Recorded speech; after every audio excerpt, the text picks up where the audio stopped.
Let's go to work, everybody. Again, everybody, welcome to this men's ministry webinar.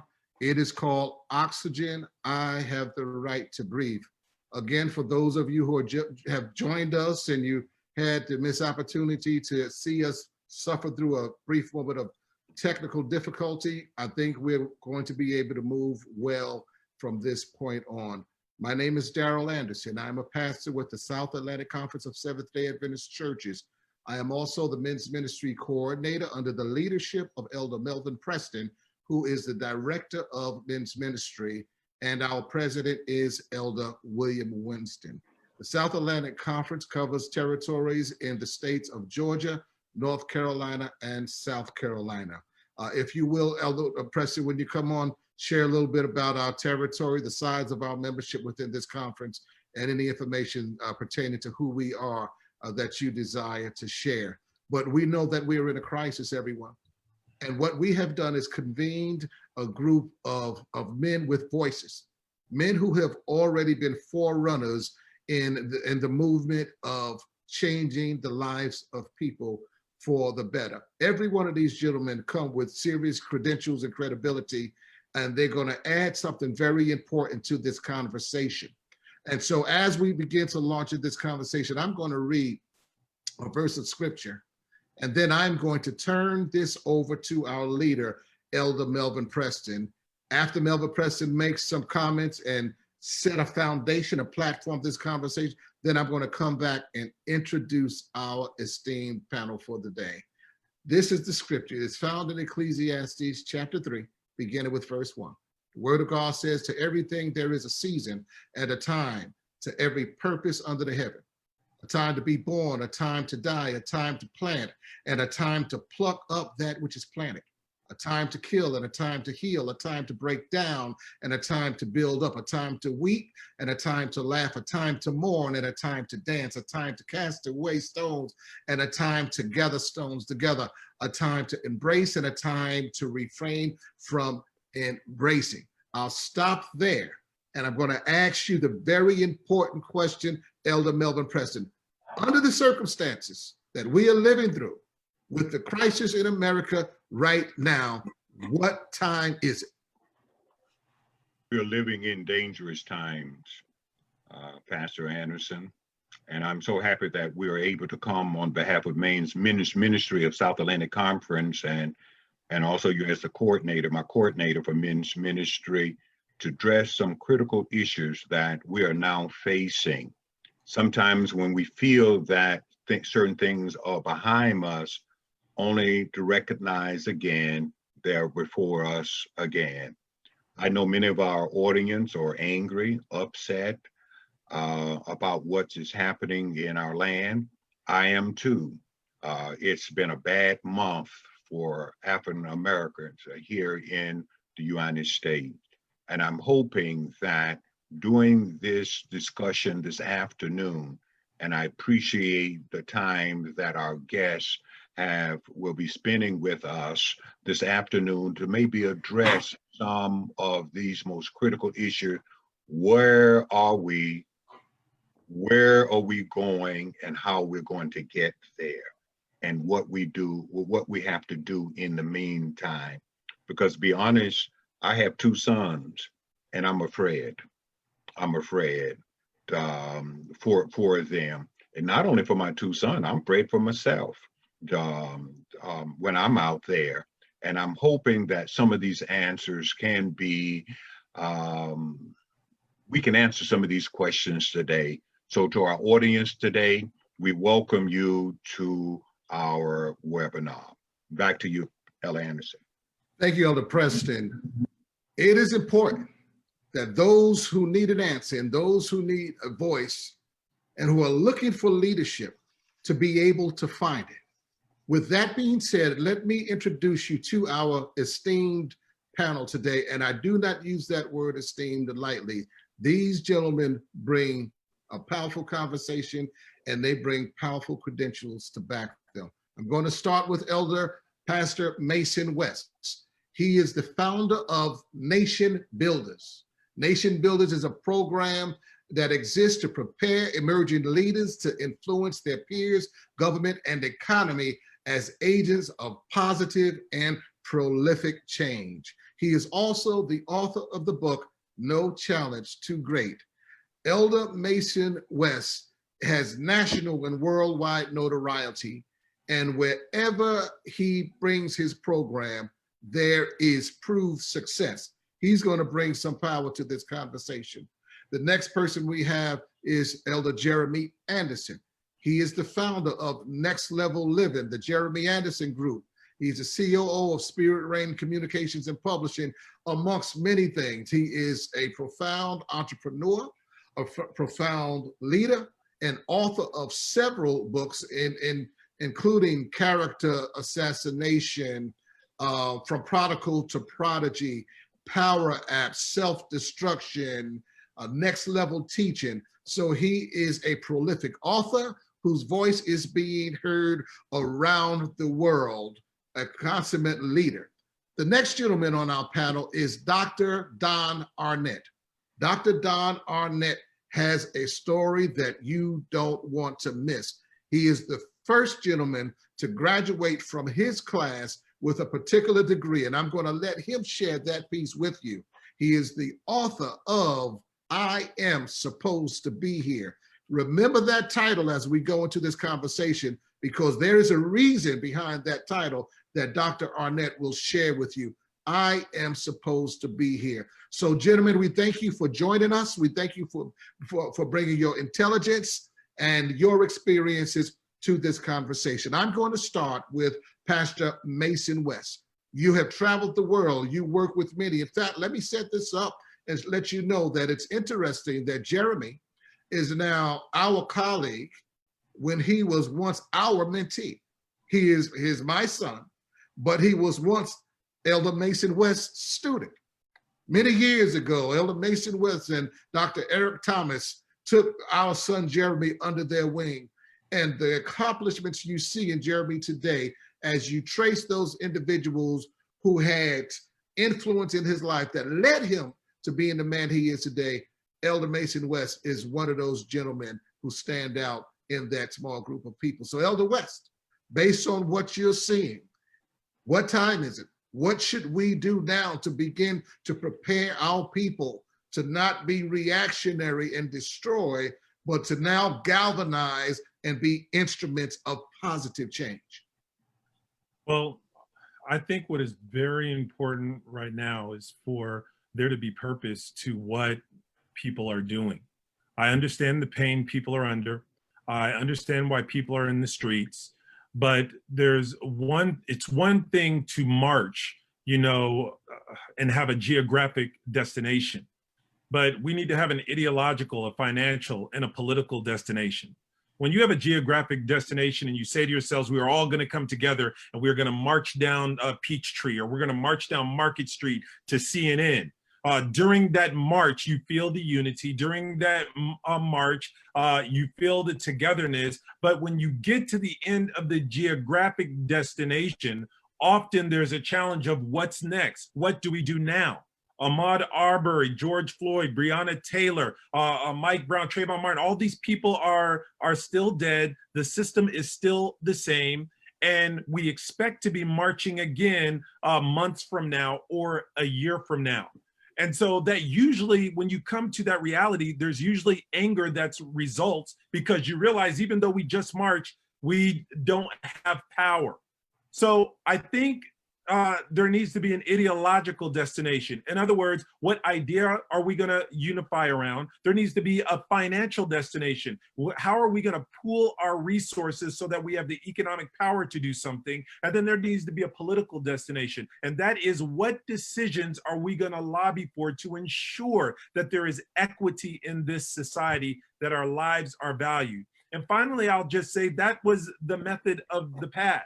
Yes, there was the bus boycott, but years before the bus boycott, there was Thurgood Marshall and Charles Hamilton Houston in the Supreme Courts fighting. And while they were boycotting the buses, they had people in the Supreme Court fighting for their rights. There was a multi-dimensional attack on the problem. There wasn't just a geographic destination to the march. It was ideological, it was financial, it was political. You know, Pastor Mason West, I thank you for saying that, because you really helped move us in a direction that I wanted to go in. And that is, in times when there's not a shooting and it seems like there's peace in the land, people have a tendency to back off.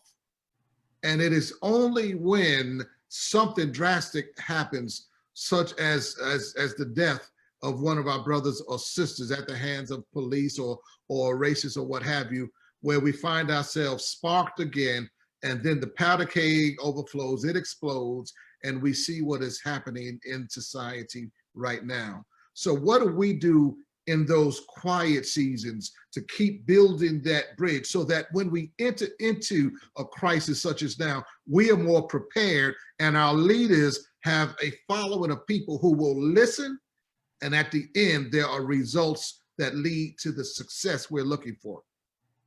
If you don't mind, I'd like to make my statements as brief as possible so that others can speak to this. But the challenges we have, as everyone knows, are systemic. You know, this is structural racism, this is systemic racism. And we often feel like we are somehow outside of that system. We're not outside of that system. We are a part of that system. The same government that we might say oppresses us, we often work for. The companies we say take advantage of us, they give us our paycheck. We are a part of the system, and we are a part of the status quo. What we have to do is learn how to dismantle that system. And I think we should use what I call the Moses principle. God did not bring someone outside of Egypt to bring Egypt down. God made sure that Moses, you know, was raised within the system.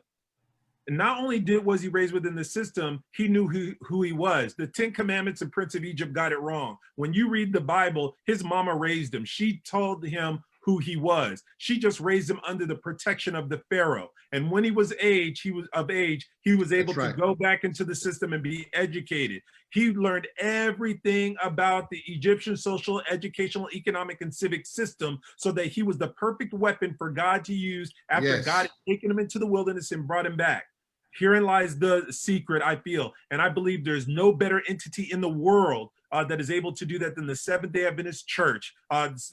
One of the biggest religious systems, second largest educational system, to train young people to understand this system, but not only understand and work the system, but at the same time have a true narrative of who they are. I think that's the approach we need to take. It won't happen overnight. It will be long-term, but that's how I feel this corrupt system of white supremacy can be dismantled and lives can be saved. Thank you, Elder Mason West. Powerful statement. I'm going to jump right over to Dr. Don Arnett.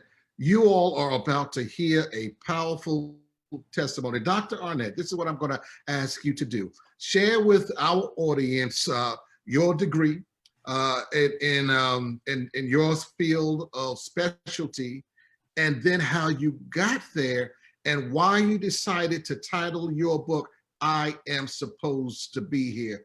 Dr. Arnett, speak to us. Yeah, well, first, thank you for having me. Right now, I'm a medical director for AbbVie Pharmaceuticals, and we do a lot of cancer research and bring new oncology drugs to market. Number one, I graduated from UT Southwestern Medical Center in the year 2005, where I was the first African-American to receive an MD PhD degree. It didn't come easy. When I attempted to enroll in the school, they didn't accept me. I had to show up they gave me an opportunity to be a quote unquote special student, where I wasn't officially part of the program, but I was taking all the classes. So essentially I had to prove myself. So after being at the top of my class, they allowed me to be officially a student. And maybe a year after that, I was arrested, walking through the courtyard, detained. The police told me, I asked him why. He told me I didn't look like I was supposed to be here. So meaning I didn't look like I belonged at a medical school. So that was the first time I ever really had real racism thrown at me. You go to the store, you see people watch you like they think you're gonna steal something. That's happened to pretty much every minority. But to have an individual look you in your face and say, you don't look like you're supposed to be here, it was very enlightening, because I thought, hey, I'm going to school, I'm a clean cut guy. This shouldn't happen to me. I thought I was immune, but they showed me otherwise. So I took the big step of suing the state of Texas for civil rights violations. Went to court for 6.5 years. And in the interim, while I was waiting to go to court, it's so ironic, I got arrested again by the same police department.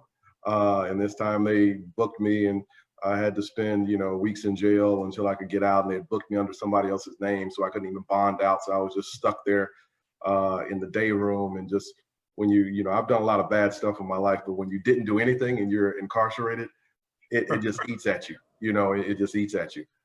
Because you say, I'm not supposed to be here. I wasn't supposed to be in jail. I was supposed to be in school. And so the reason I did the book, when I titled it, I wanted to do something that was impactful, but, encompass everything. And I just turned what the policeman told me around, and he said, I didn't look like I was supposed to be here. I'm like, no, I am supposed to be here. I have a right, just like everyone else, to pursue an education, to pursue a livelihood, to get educated and help others. So that's just a spill about me. And, and it's so weird because when I was writing the book, it was the time of Michael Brown, when Michael Brown had just gotten killed in Ferguson. And I said it in my book, and I say it now. Personally, I'm not a fan of protest. The reason being, because just like Brother West said, what is the geographical destination is not helpful. We are operating with a dream without a plan, which is essentially a wish. And wishes aren't coming true. There are no genies walking around here giving people 3 wishes and they're going to grant them. We do not understand that what Martin Luther King fought for, to make sure we as African Americans are treated equally, treated fairly, and have the right to vote, because that is the greatest power that we can have in this society. Just like Elder West said, we are part of the system. But the problem is we are not exercising all the tools at our resources. Ferguson is majority African American. There are no African Americans on their city council. The power to vote, we can do everything we can individually, put our hands on the steering wheel when we get pulled over, try to be as respectful as possible when we encounter law enforcement. We can do all those things, but just the other day we saw even that isn't good enough sometimes. So even when we take that extra step, it still doesn't help us. So what we have to understand is we just can't show up every 4 years to vote in a presidential election. The local elections are more important and have a bigger impact on our day-to-day life than the president. The president can put forth policies that affect, the entire nation, but your city council is the one who's going to be, and your mayors are going to be over your police chiefs.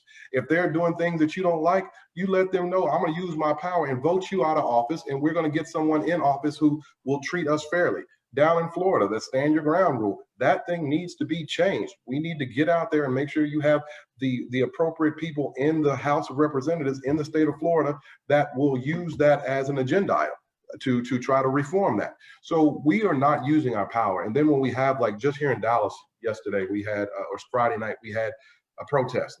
And right after, we had one a few years ago, and it ended up with a young African-American shooting some individuals. Last night, it ended up with looting, and now tonight we have curfews in the city of Dallas. We undermine our own best interests when we have a handful of folks that show up that are not there to fight the cause. You're not going to move the agenda by breaking into a store and stealing some perfume or tennis shoes. All that does is takes the attention away from the egregiousness of what transpired in the death of Brother Lloyd, and they focus it and just flip it back on us. And so now we take the light off of the true problem and we put it on ourselves, because we have to have a plan. And I never see a plan with these protests. We're tired of it. We're not going to stand for it. We hate this. We need to be treated fairly. Okay, what are we going to do to achieve those goals? And I haven't seen anyone lay out a plan. And I think we have to have a plan and execute it. And it's not just showing up every 4 years in presidential elections. And I thank you for that. That is why we have convened voices such as yours in this particular conversation today, because we need that. Mayor Keisha Lance Bottoms of Atlanta, Georgia, is now being called everybody's mama, because she had that clarion cry on Friday evening, go home. If you're going to march, or if you're going to change what's going on, change it with your feet at the polls. And you are so right when you say it doesn't stop with the president and voting every 4 years. We have to get in there, and we must vote these local elections. We must vote our Senate. We must vote our congressmen. I admonish anyone to watch there's a special on Michelle Obama. I can't even remember the name of the special. I know it's based on the title of her book. And she said something that's quite heartbreaking. Michelle Obama says she was heartbroken because the state of the Senate today does not have to be the case. And I'm just going to be quite frank. She said, Black people did not go and vote. And that is why we have the United States Senate that we have today. We got a Black president. We were happy. He's out of office. And it goes back to being business as usual, for lack of better words. Jeremy Anderson, I'm coming to you right now. You are on the front line. You are a mentor of thousands of young people. You see the broken lives. They come to you. They lean on you like you are their surrogate father. And you know what you are hearing is true when you hear it from state to state, from school to school, from place to place. The stigma that is placed on the mindset of our young people who walk through society and see themselves as second-class citizens, so to the point where they don't feel like they have the power and consider their vote pointless, and so they're not inspired to move forward. What do you say to change that mindset?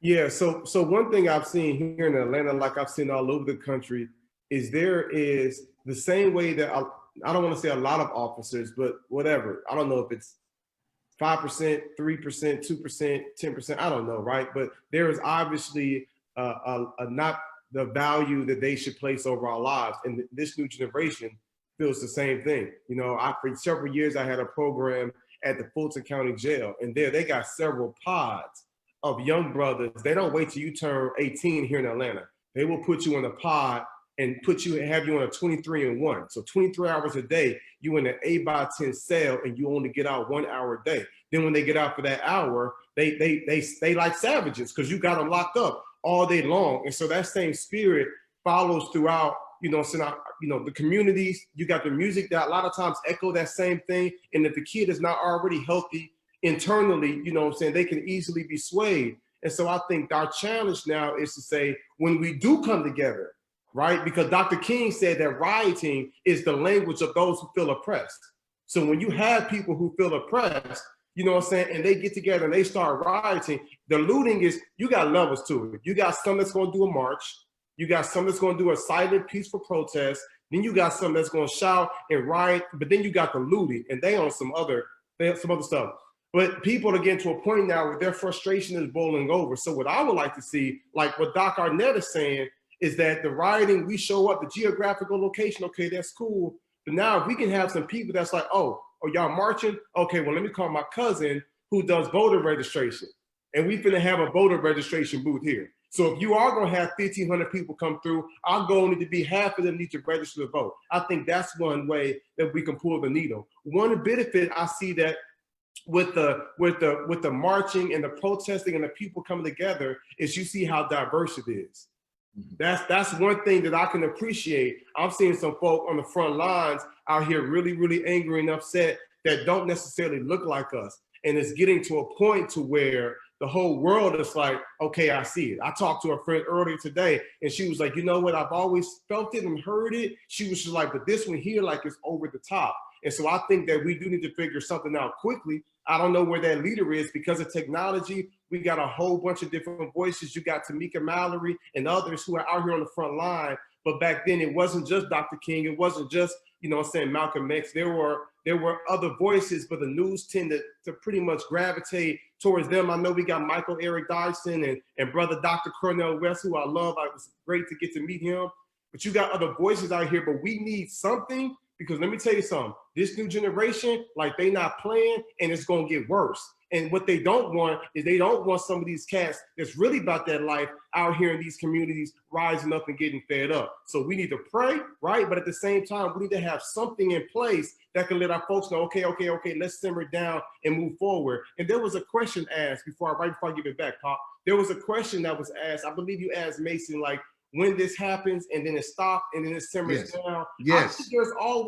I think there is always traction. Here's the reality. It's just not always the cell phone, right? But these things are happening on the regular. It's just more that we're documenting more of it now. So I think the question now is, how can we better mobilize locally, even if we can't do it, even if we don't have that big voice, how we had in the 50s, 60s, 70s, like what can we do now so that we can mobilize and unify towards one main mission? And that's what I respect about Mason. Mason is like, yo, with this nation builders, let's take all of us in our different areas and our different expertise and let's come together for one main agenda, which is the betterment of our people and our communities, giving us a better opportunity to grow and thrive.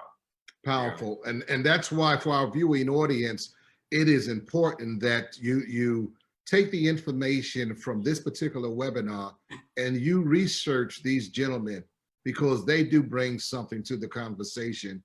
And when you see their personal platforms, I believe you will come away with a tool of strength that you can add to your own life. Elder Melvin Preston. But you know, my thing is, Elder. Yes, sir. Let's say we're stating about voting. Yes. If more Blacks had voted in those states like Florida, Pennsylvania, Ohio, do you know that we will have to be dealing with Donald Trump today? Yes, I do know that. We don't. And I like the input about my wife and I, we have different views on something. I don't mind protesting or to an extent, I don't believe in all the violence. And what disturbs me, we're in our own community burning up and tearing down. You know, a friend of mine called me yesterday, was very disturbed. The only Black food store in the neighborhood. The people tore it up. And now they're going to have to, those people in that neighborhood got to have to travel maybe about 10 miles or so now to a grocery store. Yes. And my thing is, what if we don't have a plan in place? We march, and a few days, a few weeks is all over, and we back. But I want to encourage our people in our listening to us, encourage your folks to vote. Yes. So one thing that I would like to say. Go ahead, sir. As a pastor, what we did, as far as our church, what we decided to do is we decided to focus on one community and one place in that community. So we are in an area of Atlanta called Mechanicsville in Southwest Atlanta. We decided to have our church in the school, elementary school there called Dunbar Elementary School. And we decided to make our ministry that school.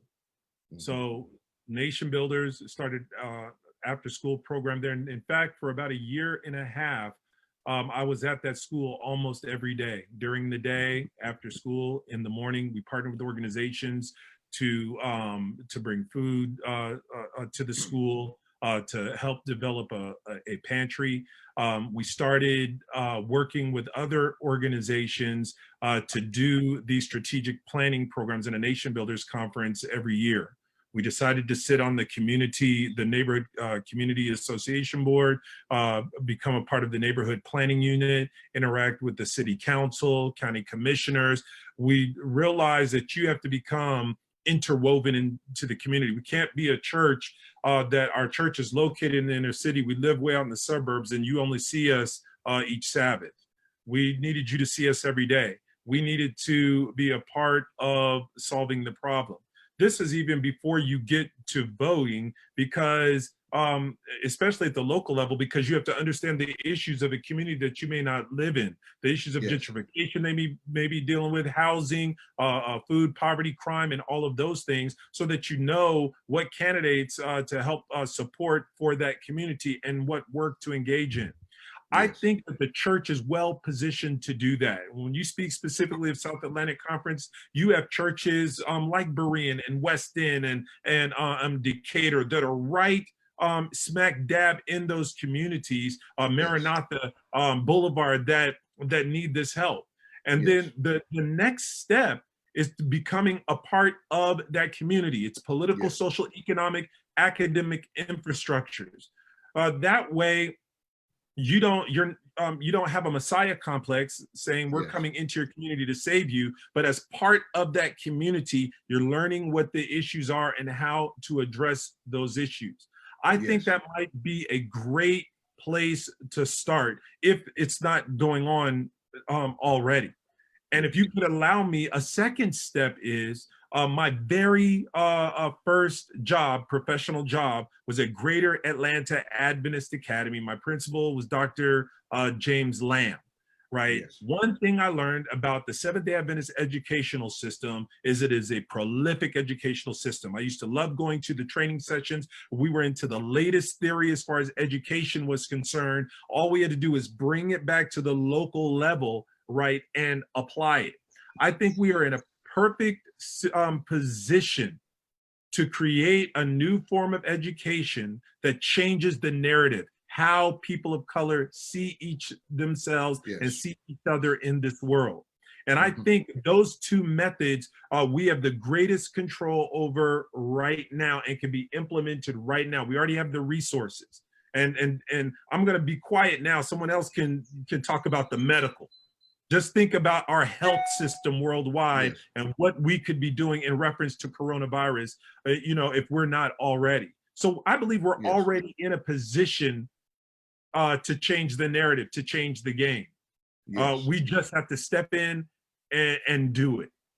Yes, and I'm glad you said that. And I will be going to Dr. Arnett in just a minute pertaining to that last piece as far as the medical is concerned.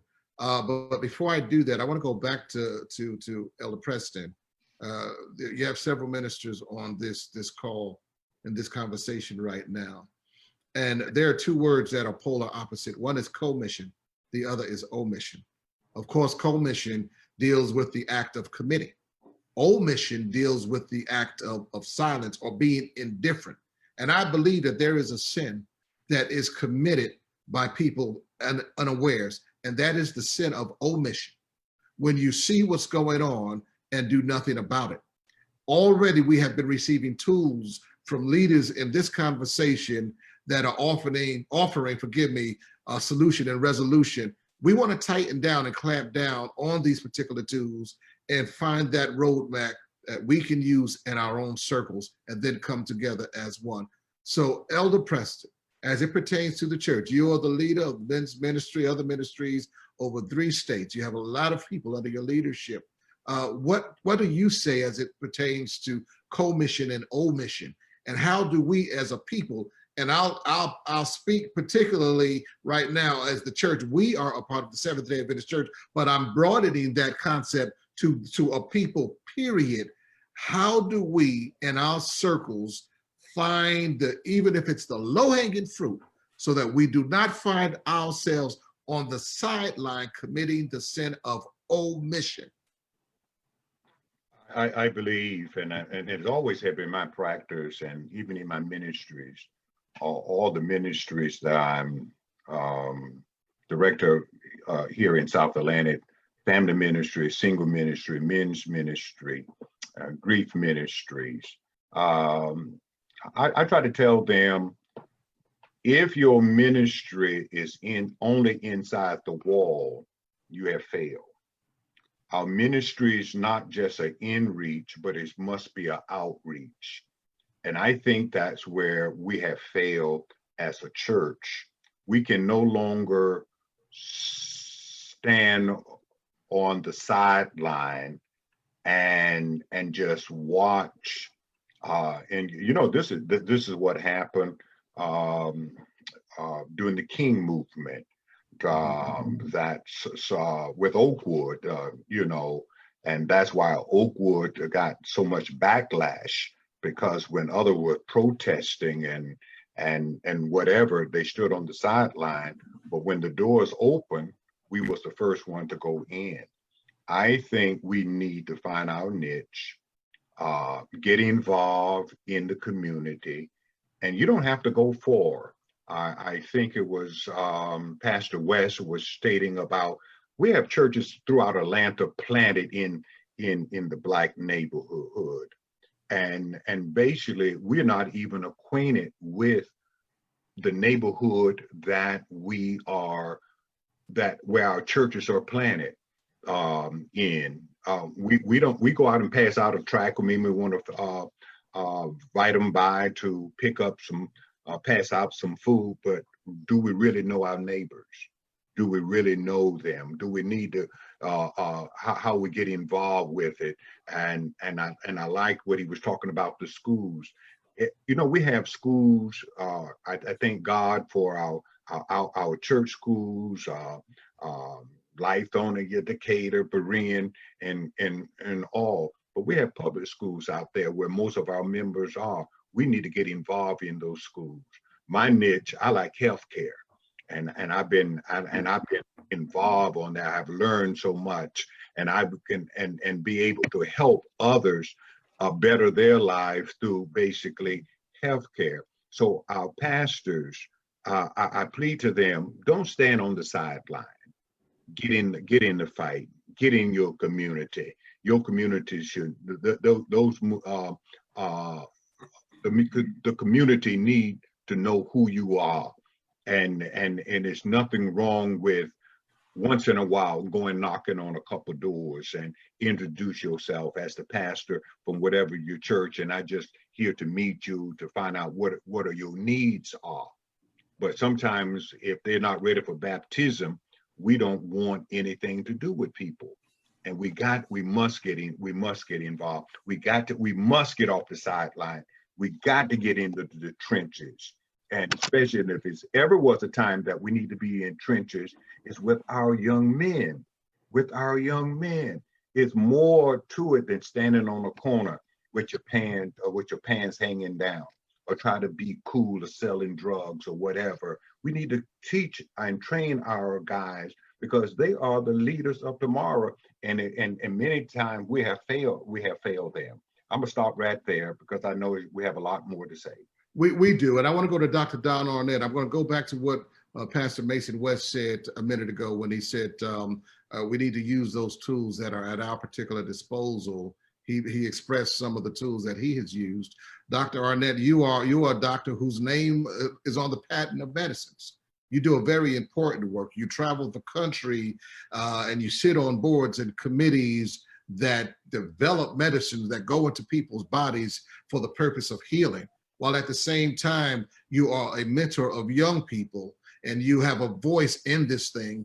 What are some of the takeaways? And we're going to ask everybody for a takeaway at the end, but I'm going to ask you for some of the takeaways or some of the things you have experienced and grown from your perspective as a doctor dealing with people face to face in this crisis. What are some of your experiences that you can share that will help us out in this conversation? Well, I think one of the big things is it's just like anything else. Right now with COVID-19, it's hitting the news that, oh my goodness, African Americans are being affected at a disproportionate rate compared to other races. Newsflash, we're affected disproportionately when it comes to cancer. We're affected disproportionately when it comes to heart disease. We're affected disproportionately when it comes to diabetes. We're affected disproportionately when it comes to incarceration. So why are we surprised that we're affected disproportionately when it comes to COVID-19? It's all the same.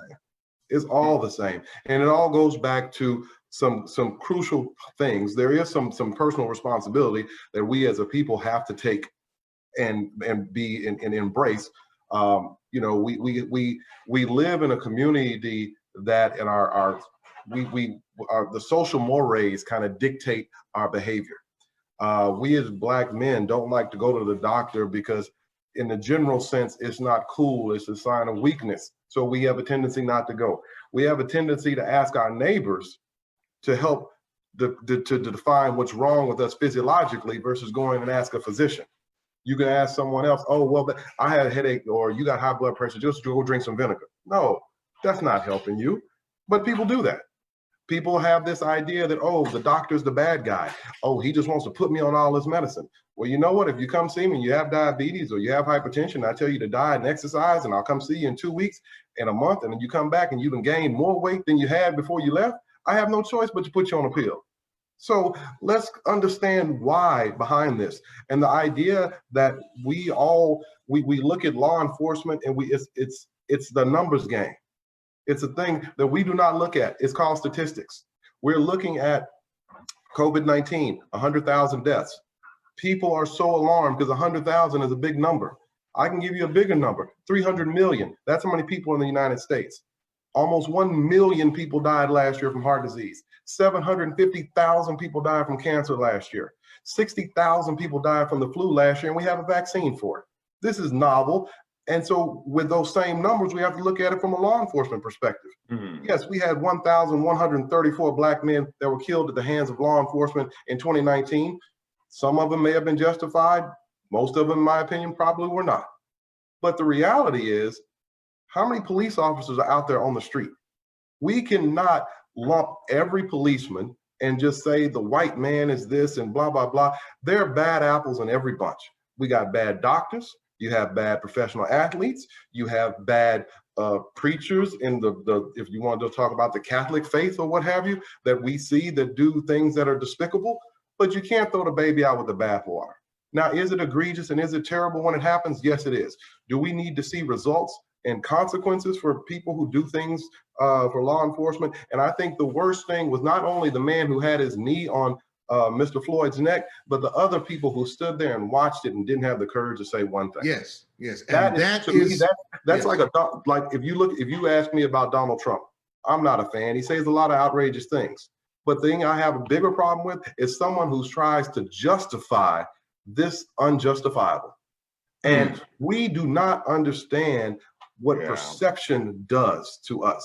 When we go out and riot, when we go out and loot, and we do all these other things, we are perpetuating the myth that Black people are wild and don't know how to conduct themselves. And then those people who have tunnel vision, it just feeds their flame.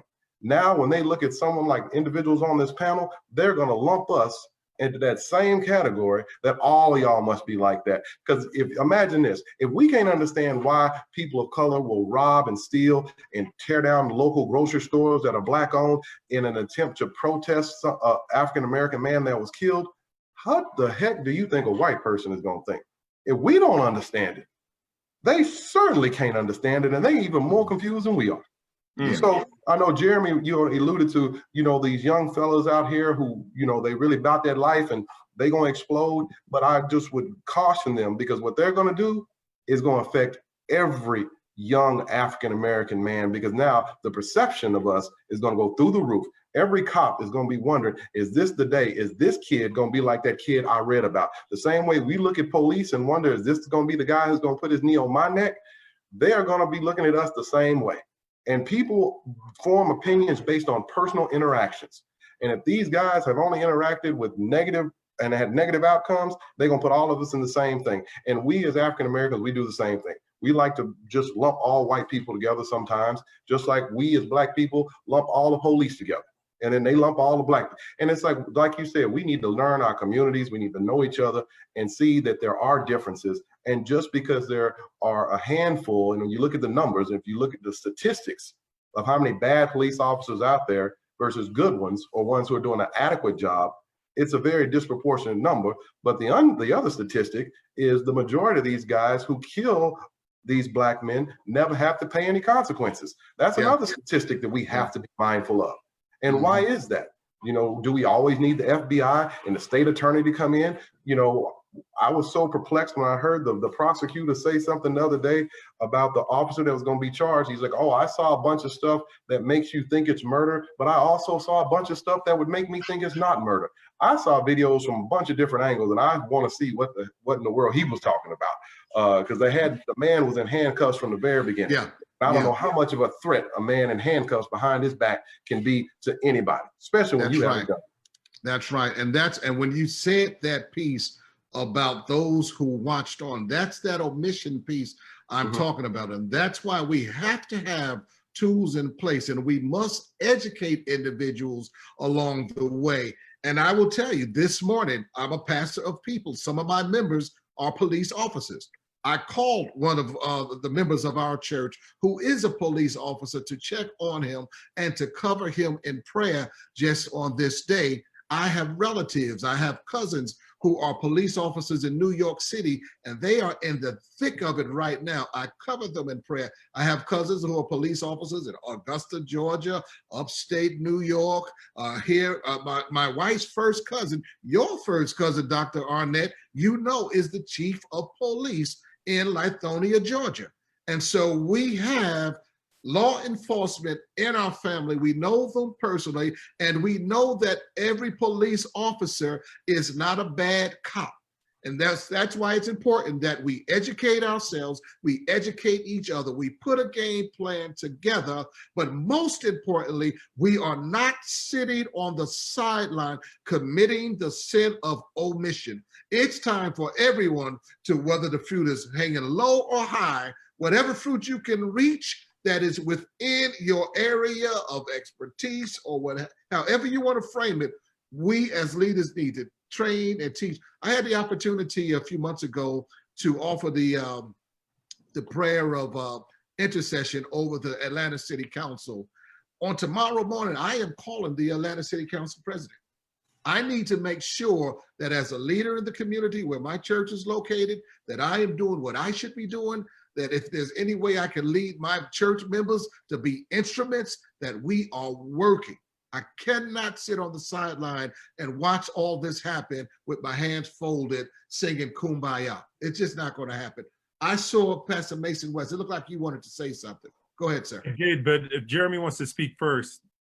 Jeremy, we'll go with Jeremy, and then we'll go with Pastor West. Go ahead, Jeremy. Go ahead, Mace. Yeah, I'll defer. Yep. Yeah, what I want to say is I do understand why people are violent, why they are rioting, why they are burning cars. I do understand it. It's the reaction of the voiceless. It's the reaction of those who thought they had a place in society, but they realized that they didn't. It's the same reaction that people had at the Boston Tea Party. It's the same reaction that people have at the G5 conference, G7 conferences. Those are mostly white people who engage in violent protest. I'm not saying the violent protest is right, but what I am saying is most of us exist in a system that is divided in a division of labor. We play out these roles and we think we have value. But then every now and then the system exposes itself and shows us that we don't have value. Yes. Every now and then the system exposes itself and shows us that we don't have the power we think we have. And that's how some people feel when it comes to voting or getting an education. They decide not to participate in these things because something about the system exposes itself. I understand the young person who finally figures out what gerrymandering is and says to himself, my vote has no power.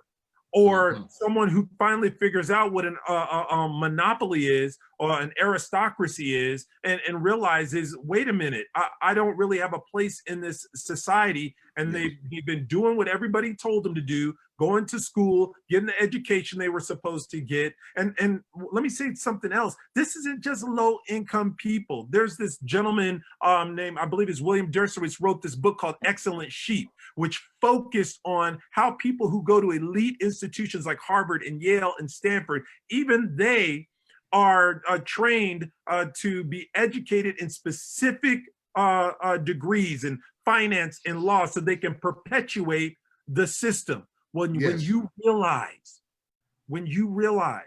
years ago, the United States government was surprised by the terrorists in the mask they called Jihad Johnny when they did analysis on him, and they realized, wait a minute, this is an educated young man from London who can get a job. He should not be a terrorist. What they didn't realize is this guy got the education. He was a citizen in his country, but he realized, wait a minute, it's all a farce. I have no power. My challenge to all of us is, with the resources that this church has, with the intellectual power that is in this church, with the spiritual power that is behind this church, what tools can we put in place? Yes. Where we can start to dismantle this system that is corrupt and give a voice, a true voice to the voiceless, true power to the powerless, a true role to those who feel they have no role. And it's as easy as walking across the street to that high school, taking your health message, your Pathfinder program, your Sabbath school. It's taken all, I've seen it done so many times for people who try to consolidate power in other areas. It can be done through us with effort if we are willing to sacrifice the status quo to transform this system. Powerful statement. Jeremy, continue on.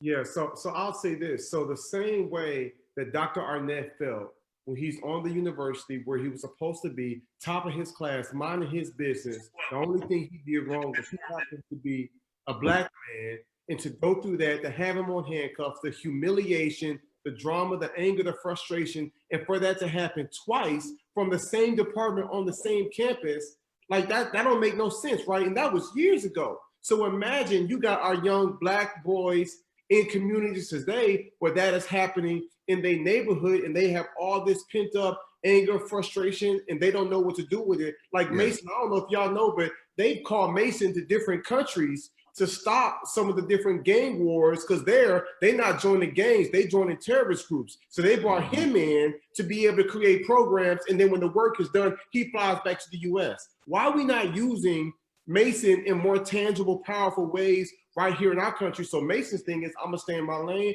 I'm gonna do the nation builders, but I would like to see us kind of connect these dots. You know, and I know and that's the purpose.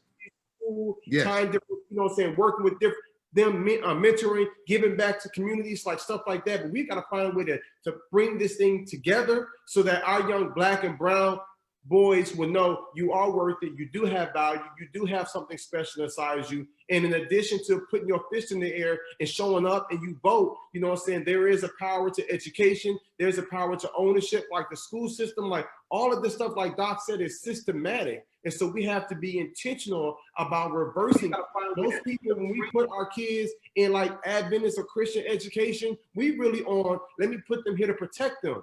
We should be like, I'm gonna put you here so that you can get strength and you can get training so you can go out here in the world and be a light and bring about change. Like Christ ain't died so we can be sanctified and holy. He died so we can be powerful, so we can have influence, so we can make an impact. So I ain't gonna front, like I'm trying to get that paper. I'm trying to get that money, Pastor Preston, because I'm like, the more money I get, the more programs we can build, the more kids in South Africa we can feed, the more sponsorships in college we can put together, the more programs that we can fund to make an impact. So we gotta use our resources that we have when it's time to vote and put together programs, but we also gotta come together to see how we, because if I'm trying to hit you with my thumb, that's cool. But if I got my thumb, that's me, then I got Mace, I got Dr. Arnett, I got Elder Preston. I put that fist together, I can make a strong hit. So I feel like if we unite, Mason, that's how we can really make a stronger impact and we can expedite this thing. Because we might change their behavior, but we can't change their heart.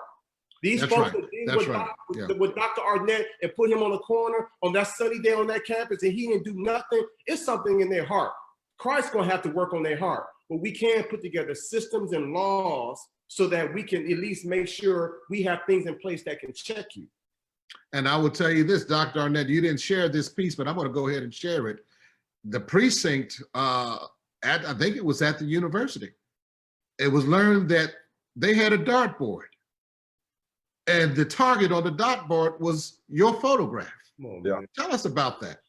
Yeah, We need to know what we're dealing with. Tell us about yeah, that. I had a young lady who worked in the police department there, and she worked in security, and she called me anonymously and told me I better be careful because during breaks, when they in the break room at the police station, they had a dartboard with my picture on it, and that's how they spent their breaks, was throwing darts in my face. But the one thing I can say is because of what I did, the most impactful thing that happened to me was a day that I was at a mall, and a gentleman walked up to me and he said, "I just want to tell you thank you." And I said, "For what?" He's like, "You Dr. Arnett." And I'm like, "Yeah." He said, "Well, I'm a police officer at UT Southwestern, and everything has changed because of what you did. The police chief was fired. The vice police chief was fired. The chancellor of the university had to step down. They've promoted more minorities, and we just don't have a license to harass minorities anymore. And none of that would have happened if it wouldn't have been for you." Now, when I started doing this, that was not my goal. I just felt wrong that I wanted justice. Right. But along the way, in that 6.5-year journey, those were some of the products, the fruits of my labor, so to speak, that actually came about. Yes. So we can make change. You know, I have this talk that I do, it's the power of one. You know, just think about one person can make a huge impact, just like one cancer cell can cause so much devastation and heartbreak and sadness and cause people to lose their life. It all starts with one cell. Martin Luther King was one individual. I'm one person, Jeremy's one person, Pastor West is one person, Elder Preston. We all collectively go out and keep plugging away, and we can't get tired. You know, the race is not given to the swift. So it's going to take some time. And we can learn a lot from our white brethren. If you recall, when Barack Obama was elected, it caused such unrest in a certain population, and the quote unquote Tea Party was born. Exactly. And the Tea Party, which was a small portion of the Republican Party, actually controlled that entire party just based on a few that had an agenda and were committed, and they were not going to take a no for an answer. Yes. And we can band together and learn from them how a group of small people can have a huge impact on an entire political system, because the Tea Party forever changed the Republican Party. When Barack Obama was there, it was fiscal responsibility and so on and so forth. And, you know, and now they've disappeared. You know, it's amazing. You know, you don't hear from them anymore now that, you know, Barack Obama was not president. But we can learn how they usurp that power to actually make a change and make a difference. And I think we can follow their lead. They've given us the playbook. We just have to execute. And I want you to know something, because you really embarked on a piece of the conversation that should not be left out. And I'm going to be daring with what I say right now, because it can light some fuses, but I'm going to say it. Barack Obama was the person or the tool or whatever you want to describe him as the person who began to lift a veil off of what was already there. And that was the systemic racism and the hearts of people. This thing did not change with Donald Trump. But when Donald Trump was voted in the office, there's a statement that's being made with Donald Trump. And the statement is this: we don't care what kind of character he has. We don't care how immoral he is. As long as he stays true to our agenda and stay true to the Make America Great Again, which is a code language for undermining the success and the rise of people of color. And so what you're seeing is evil at its worst. We will make America great again, and you will be the poster boy for that. We don't care about what you do, what you say, how you do it, how immoral you are. We will find an excuse for you. And then at the end of the day, just stay true to our cause and make sure that what we're setting out to accomplish is fulfilled. Because you have to understand, there are statistical studies done on everything. That's right. This country has studied statistically 50 years down the line the trend that is going on as it pertains to the color line in this United States of America. And so in these statistical studies, it is clearly learned that if things continue to go the way they are, it will not be a majority white country. And the fight that you're seeing going on, as ugly as it is to make sure that that doesn't happen and that the power base does not shift. Elder Preston, talk to us. Man, you have said a lot, and I agree with you. Everything that has been said, that we just got to keep pushing. Some of our worst enemies are us ourselves. We fight and we tear down each other instead of us pulling together and moving forward with that. So that's all I have to say at this time. We just got to work together. So this is what I'm going. That's what we have to do. We just have to work together and build. And I think we can make a lot of progress. We get, and even this church, even our church, our members, we get mad with each other, and we criticize each other, and we leave and we go across the waters, and instead of staying in here to try to build up and try to help us. We don't spend our own dollars in our own community. We spend it outside of the community, and they come successful, and we're still struggling. We are still struggling. It's enough of money in the Black community to build an empire in America, but we're not using our resources as we should, and I think that's what we need to do. So then this is my question for the remainder time. We've got probably somewhere around 24 minutes left, and I want to make sure that our listeners and viewers leave this conversation with a tool. We have people who are upset. There's mayhem in the streets. Blood is being shed as we speak. The country's going up in flames, and people need some resolution right now. Give us, gentlemen, some low-hanging fruit resolution that we can offer to those who are listening to us right now, and they can walk away with a tool to implement in their life effective today. Jeremy, I'm going to start with you, and I'm going to span that out. Give us, you're out there. They're crying on you. They leave your shoulders wet, Jeremy. Young people of color, you see how disenfranchised they are. You see the imbalance in the education system. We're having this good conversation, but we cannot leave it without giving someone some kind of resolution they can reach for right now. Start us out, Jeremy. Then I'm going to go to the other gentlemen in this panel. Yeah, for sure. So I'll say, you say the low-hanging fruit to start making. Somewhere we could start right now. So I'll say two things. So I'll never forget, I was at a school in way South Georgia, like maybe Columbus, Georgia, in a predominantly African-American school. And I got done speaking, and when I got off the stage, it was like a line of kids that wanted to come up and talk to me. But I could tell they didn't kind of want to be, like the first kid was like holding on to his emotions. So I like pulled them behind the curtain, and I sat there for almost 2 hours while those kids waited to come and talk to me. Yes. Most of them were males. Most of them played football and basketball. And when they came behind the curtain, most of them broke down in tears just because they just carrying so much weight. And the message, I was a message of hope and a message of love. You got worth and value.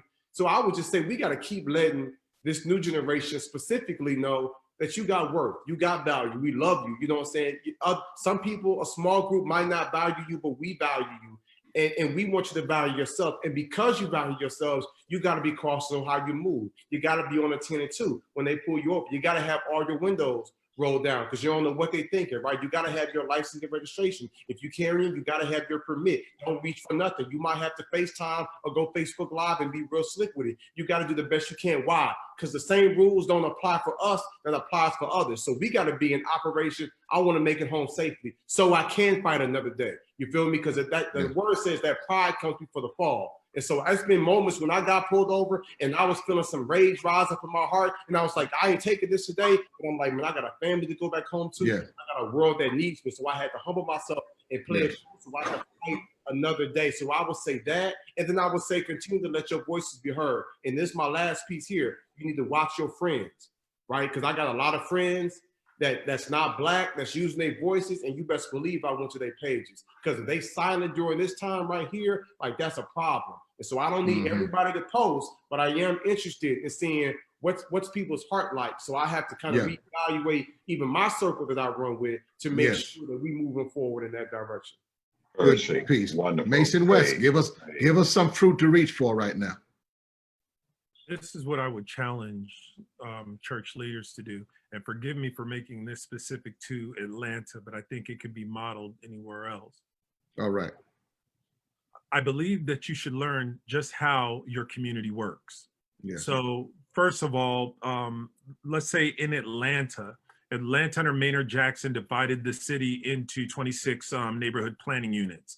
And within those neighborhood planning units, they meet together to handle zoning issues and to engage the police in problems in their community and economic development. Those neighborhood planning units are divided into neighborhood associations. Right there in your community, learn who your neighborhood association is, learn what neighborhood planning unit you're a part of, who are the officers there, who are the gatekeepers there. Also, what schools are in your neighborhood? The elementary schools that feed the middle schools, that feed the high schools. Learn who all their organizations are, who your city councilman is, who your state representative is, who your federal representative is, what their political platforms are. I would just take a moment to study that and know that just as well as you know the doctrines of your church.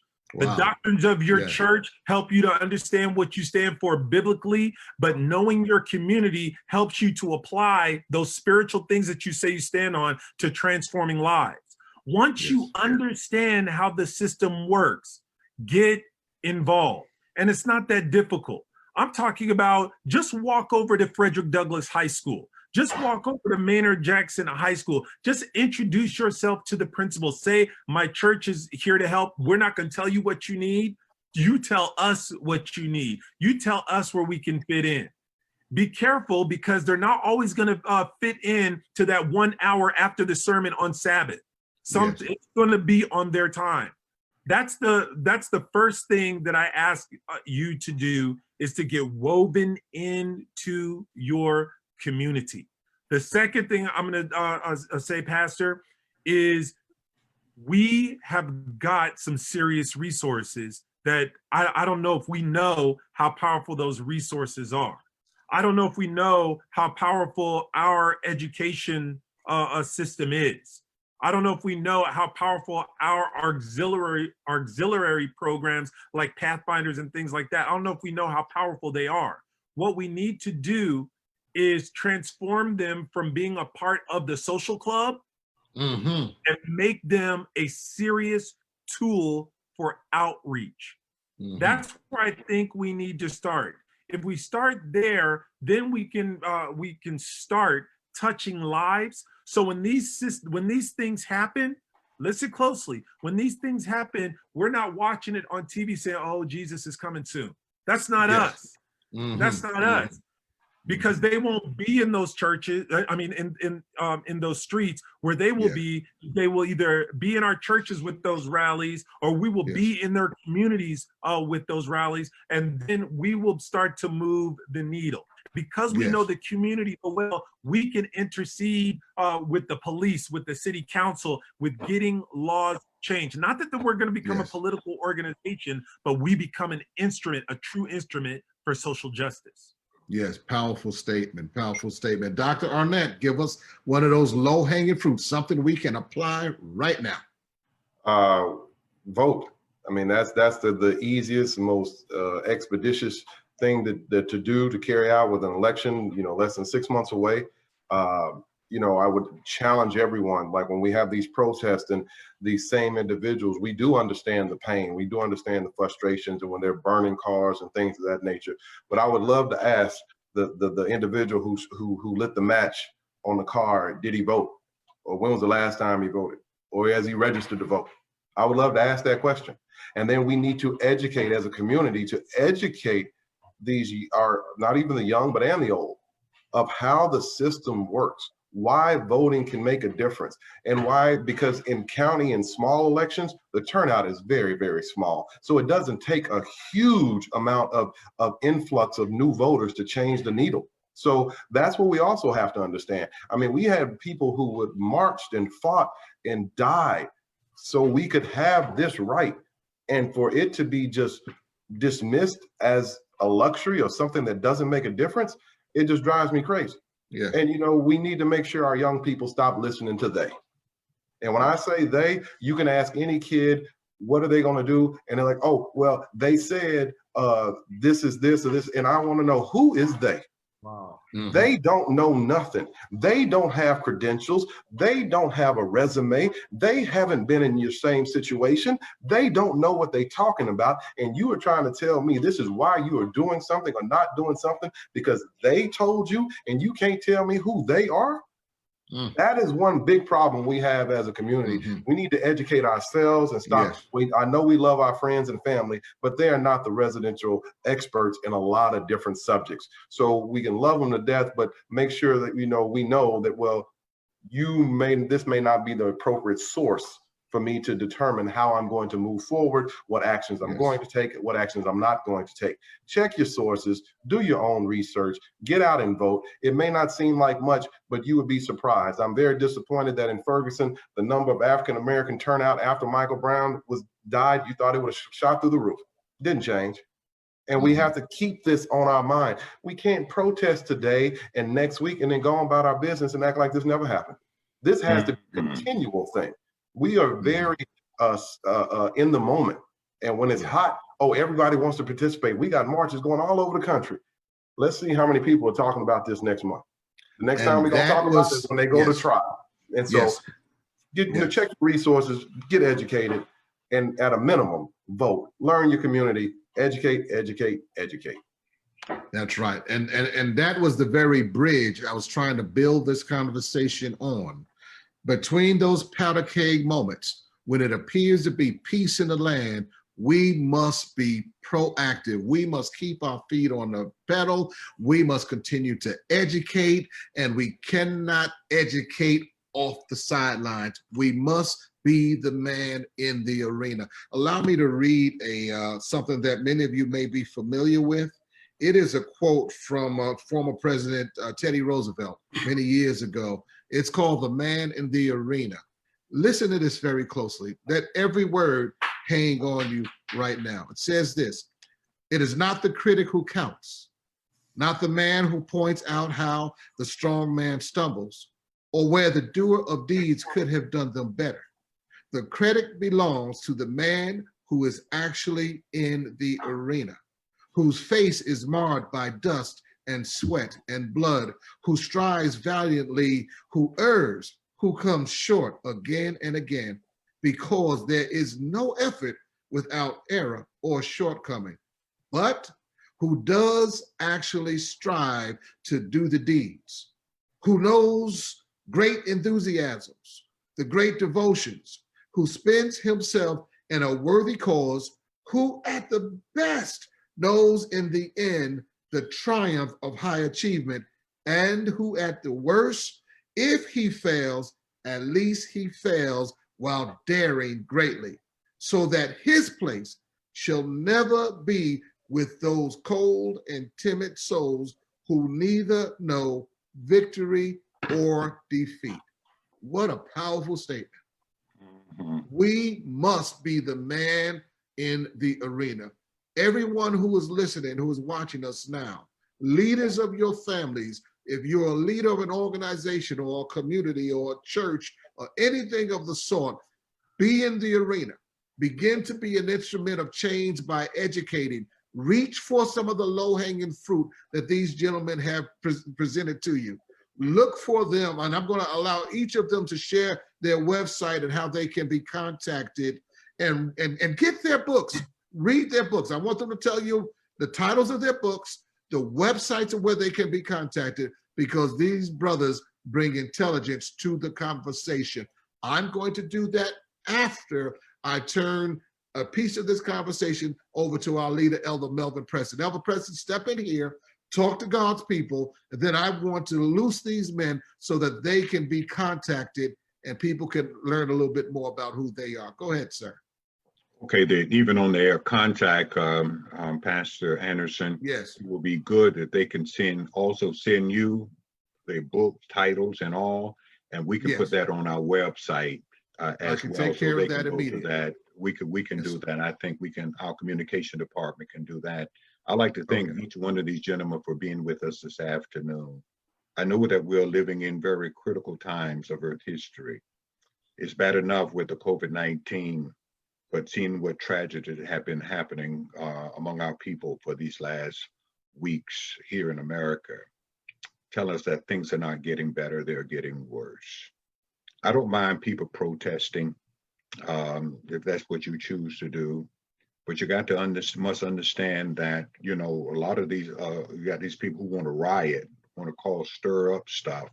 And most of them I found out don't even live in our community. They're coming out, even though Black folks are being blamed and accused for everything. But you know, the other night I was watching the television and I said, honey, watch that. Look, let's get closer to this television. I had to try to find out where the Black folks was. I saw more white folks in the crowd, but we're always getting blamed. Also, as you have heard on our panel, individual on our panel today, they talk about vote. Folks, vote. You know, I believe that the Lord helped those who help themselves. And not only I want you to vote, but I want you to know who you're voting for. You know, when I looked at the Cobb County ballot, a lot of individuals, they was running uncontested. And I told my wife, I don't know these folks. My wife said, Google. It took me almost 2 weeks to go through my ballot because I came home each evening and I Googled each individual. I wanted to read about them, wanted to know something about them, even if they were the only one running for that particular office. Because if I didn't like them, I was not going to vote for them, just not because they're there. We need to know who they are. We need to get involved in our community. So often in times, even in my own neighborhood, when we have community meetings, and sometimes I'm tired, but sometimes my neighbor and we go down and get involved. I'm at the county. When it comes to zoning, I'm interested in and concerned about who is around us. But most of all, I'm concerned about my church. We cannot stand to the side and cry out that we have the gospel. We have the truth. We can do that no longer. Yes, I'm proud of the doctrines of my church. I love my church, but we need to get involved. We need to get involved. And like I told so many people once before, think about David, and I enjoy going to Israel, and when we were walking through the valley, and the guy was we were driving, and the guy say over there it was David when he was walking through the valley of the shadow of death, and with his rod and his staff. And sometimes the community that we serve and the people that we serve, some of these people sometimes just need a rod and a staff to comfort them. And I believe that in these times, we can be that rod, we can be that staff, that comfort and guide our people in these times. The key word I want to leave with you, get involved. Get involved. And I think if we all get involved, pulling together, I think things can change. And I believe that things will change. Back to you, Thank you. Thank you, Elder Melvin Preston. All right, I'm going to do something here because we have a short window, and I want these gentlemen to be accessible to our viewing audience. We generally have a pretty nice sized viewing audience. We've been averaging, and it's small when it comes to the national audience, but we generally have a few thousand people who view us overall. And so I don't know if you can, Dr. James Lamb, and we thank Dr. Lamb so much for, he's been behind the scenes. We will be having Dr. Lamb in front of the camera because he has a voice in this as well on one of our broadcasts. But Dr. Lamb, if you can give me some sharing capabilities, I don't know if that's possible. If it is, I'd like to share something on the screen before we go out. Is that possible, Dr. Lamb? While he's doing that, I am going to, I'm looking at the screen and I'm just going to start from my left to right in the order which I see the gentlemen's faces. So I will start with Mason West. Give us some contact information for you. Mason West has a wonderful book out. It is called No Challenge Too Great. He has more publications out as well, but that is one that I'm very familiar with. And it is preparing our youth to reach their potential. Mason West, give us some contact information, how you can be reached. Yes, thank you. And again, thank you so much for having me on this broadcast. It was great. You can go to my website, nationbuilderslead.com or masonwest.org. You will find my contact information there. Access to our books. Pastor Anderson mentioned No Challenge Too Great. We also have a textbook called Nation Builders that we use to teach our curriculum. In a few days, I'll be starting a new position at a school called Raven Gap Nkochi School as the Director of Diversity, Equity, and Inclusion. You can also reach me there. Again, I just want to say thank you for allowing me to be a part of this. And I wish everyone the best. Thank you, sir. And if you notice up to the left of Mason West, you see the Nation Builders logo. So when you are searching him out, remember that logo because it identifies his organization. It is the brand image of his organization. And I'm telling you, they are doing some amazing work. You need to not only follow him, but support him. Jeremy Anderson, he's doing so many great things globally. He's an author of 7 books and then some curriculums that are in schools. Jeremy, give us some contact information. Let the people know how you can be contacted and how they can access your many publications. Yeah, jeremyanderson.org. Yeah, jeremyanderson.org. And everything you need to know is right there. Appreciate you having me. All right. Thank you, sir. Dr. Don Arnett, again, making amazing strides. His name is on the patents of medicines. He is the first African-American to graduate with his particular doctoral degree. And he has an amazing book, I Am Supposed to Be Here. It tells his story of discrimination and how not only did he overcome that crisis, that pushback on him because he's an African-American, but he has taken it to another level and what was formed against him did not prosper. Dr. Arnett, give us information on how you can be reached.